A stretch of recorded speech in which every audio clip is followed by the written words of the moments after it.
Internacional venceu aqui no estádio Beira-Rio o Red Bull Bragantino pelo placar de 4-1 e agora a gente pode dizer que sim, o Inter está de maneira direta na próxima Conmebol Libertadores, mas não só isso. O Inter ainda briga neste Campeonato Brasileiro pelo título do Brasileirão. E eu quero te trazer mais detalhes do que foi essa partida contra o Bragantino, porque foi uma baita de uma partida onde o Internacional, principalmente no segundo tempo, desfilou em campo. Então, só antes de começar com esse vídeo, roda a vinheta.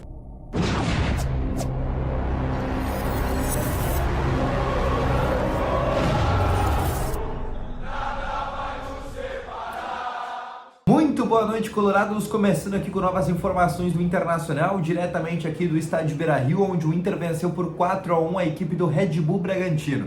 E só antes de começar com esse vídeo, não esquece de deixar aqui o teu gostei, te inscrever no canal e ativar também aqui o sininho de notificações, que é sempre bem importante. Assim, sempre que tiver vídeo novo no canal, o teu celular vai ser sempre notificado, tá bom? Vamos começando então aqui com novas informações sobre o Inter, porque eu quero falar exatamente sobre o Internacional. O que foi o Inter nessa partida contra o Red Bull Bragantino? Numa escalação que a gente já sabe. Na verdade, o Roger Machado, tudo a gente já sabe. O Roger Machado, ele é obviedade, mas ele é aquela obviedade que dá sempre muito certo. Porque a gente sabe quem que é o goleiro do Internacional até o 11º jogador. A gente sabe tudo desse time do Roger Machado, tanto que na entrevista coletiva a gente chega e a gente nem sabe o que perguntar para o Roger, porque ele sempre consegue mostrar dentro de campo e externar todas as dúvidas que a gente possa vir a ter.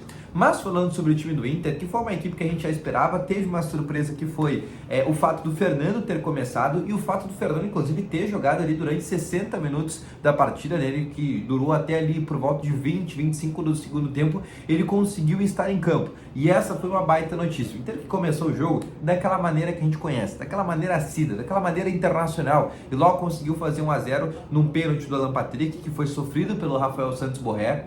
Depois o Inter tem uma queda de rendimento.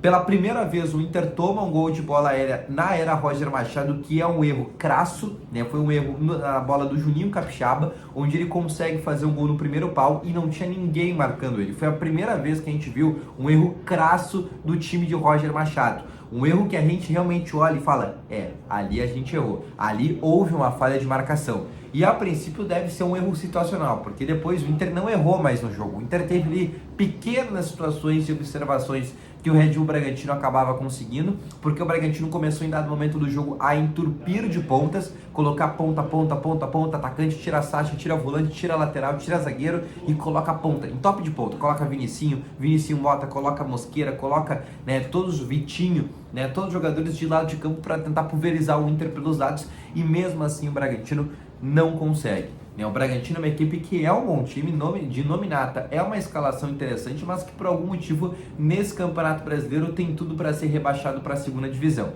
Depois que o Inter toma o empate, o Inter até tem alguns momentos de preocupação, o Bragantino começa a tomar algumas ações do jogo, mas depois logo o Inter faz o 2-1, começa o segundo tempo também o Inter tomando as ações, martelando, começando a criar algumas oportunidades. O Bragantino também na metade do segundo tempo começa a dominar um pouco mais o jogo, o Inter começa a dar bola para o Bragantino e começa a ter contra-ataques. A partir disso o Roger coloca Wanderson, coloca o próprio Ener Valencia para dar realmente esse ritmo para o Wesley, para ter jogadores que acompanhassem o Wesley em contra-ataques, e a partir disso o Inter começa a multiplicar situações. Bola na trave do Ener Valencia, bola na trave do Wesley, e até que o Inter acha o terceiro gol, obviamente nos passes dele, nos passes que começa a iniciar a jogada novamente no contra-ataque do próprio Wesley e morre numa jogada que inclusive é nele. O Inter faz o 3-1 e depois o Inter consegue fazer o 4-1 também com o Wanderson, que entra no segundo tempo e numa bola chorada talvez, num bate que rebate, a bola acaba sobrando, batendo no Wanderson e ela acaba morrendo no fundo do gol do goleiro Cleiton e o Inter faz o 4-1.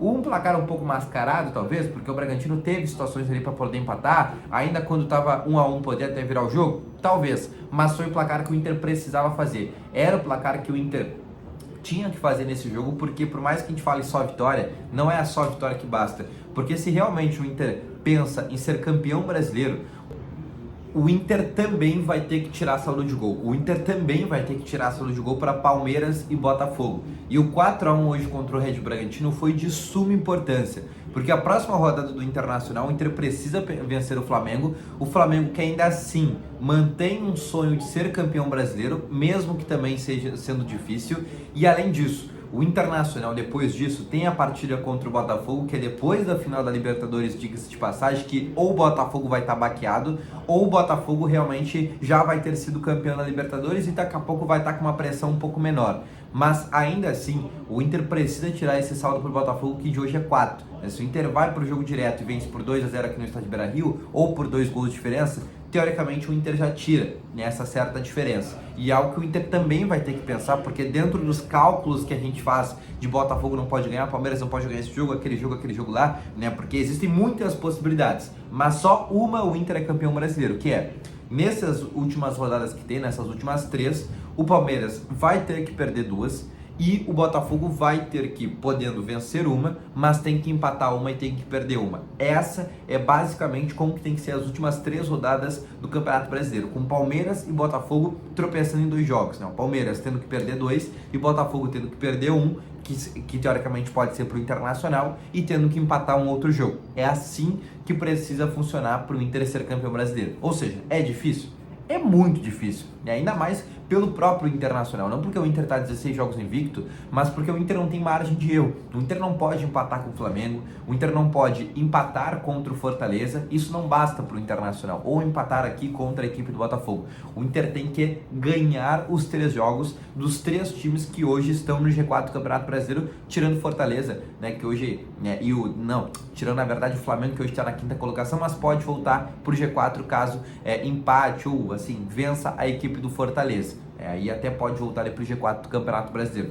Mas ainda assim, o Inter vai ter uma sequência complicadíssima, uma sequência que o próprio Roger Machado disse que aí sim a gente vai ver qual que é o Internacional, e a gente está muito curioso para essa sequência que, sim, o Inter disputa o Brasileirão. Não é eu que estou dizendo, é o Roger Machado que diz que matematicamente o Inter ainda briga por esse Campeonato Brasileiro, tá bom? Então esse foi o vídeo, espero que tenham gostado, grande abraço, valeu, falou e fui!